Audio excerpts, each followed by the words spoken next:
Yesterday we ended in the afternoon with a question that never got answered, and that was where to start. I think where to start, this is a good place. I think the reason the Academy came to the conclusion that we need to start not with policy and institutions, we need to start with theory.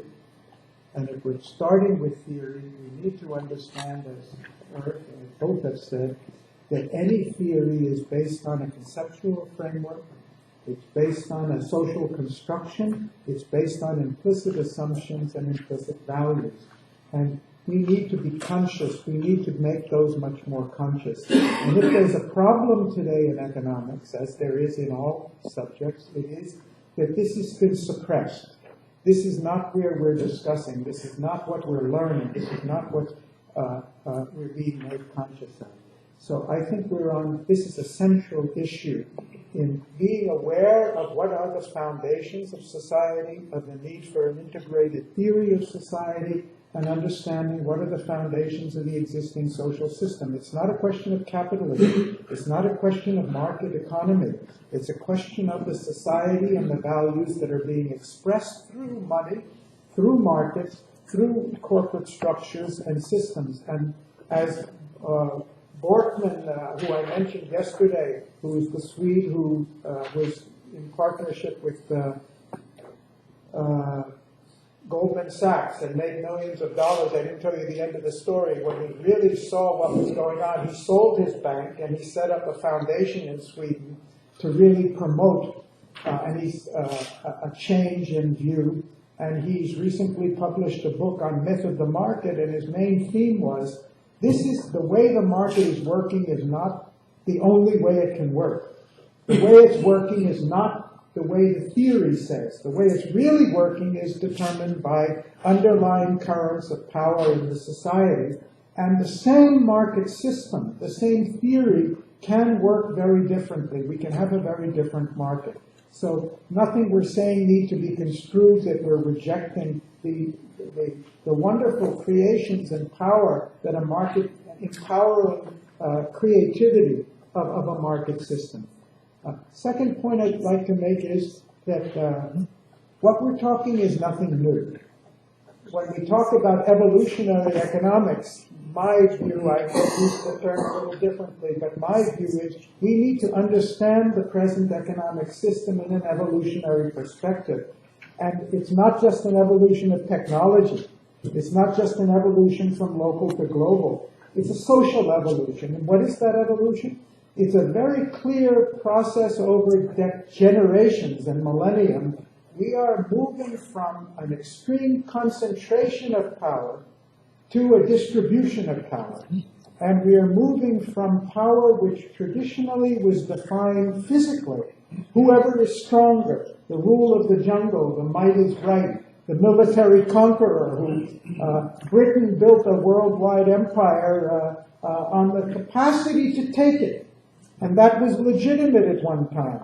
We've gone there, we've conquered them, we own it, and I mentioned Britain not to single them out, but since I lived in India so long, it's prominent in my mind. And we delegitimize the physical forms of power more and more. We've gone from the physically strongest person to the landed aristocracy who owned the physical property, who only the aristocracy could vote, to a system in which whoever had the capacity to do more, to have more influence, to gain political influence, we have moved to a rights-based, a more of a mental principle, a rights-based system of society in which we recognize the governing principles of society shouldn't be who's got the most physical strength or who's got the oldest lineage or who owns the most land, but principles of equality, principles of universality, principles of human dignity. So we're not talking about anything new. We've abolished slavery because it was inconsistent with this evolutionary direction.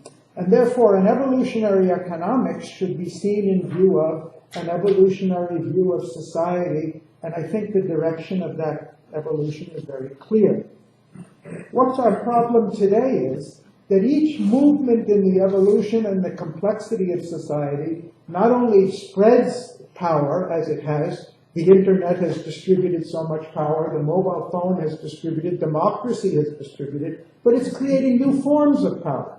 And when those new forms of power come, there is a tendency, a human tendency, for whoever can get it to take it and utilize it for their own advantage. And it takes different forms in different generations. And we see that today. I see it in developing countries, how the lower classes, when they get political influence, they make corruption a way of life because they're using the political system to gain enormous wealth and enormous illicit power in the society. We condemn corruption because it's illegal. But what we have today in Western society, supported by theory, is, as I think one or both of the speakers, we've got a plutocratic system in which legal seizure of power, a legal concentration of power, is supported by the legal system. In the U.S., our corporations have been given the rights to vote, or essentially the rights of voters, regardless of who owns the corporation, whether they're even American or not. We've got a tremendous concentration of economic power in the society, which is against the very fundamental principles of competition. And there's a lot of documentation of it, research to show how much that concentration is growing. The mergers and acquisitions show that. This is against the evolutionary direction. But unfortunately, we've got a theory that's, the neoliberal part of it is supporting something that's archaic, backward, against the evolutionary direction, and can only lead to social upheaval, social unrest, and increase in conflict until it's addressed. And as I mentioned yesterday, we've got the move from national to internet to global markets. It's created a wild west of lack of regulation, and that lack of regulation is being used by countries, by corporations, by wealth, to seize undue power. So I think we talked in the beginning, the first morning, about the need to look at not only economy as a physical system and a social system, it's based on consciousness.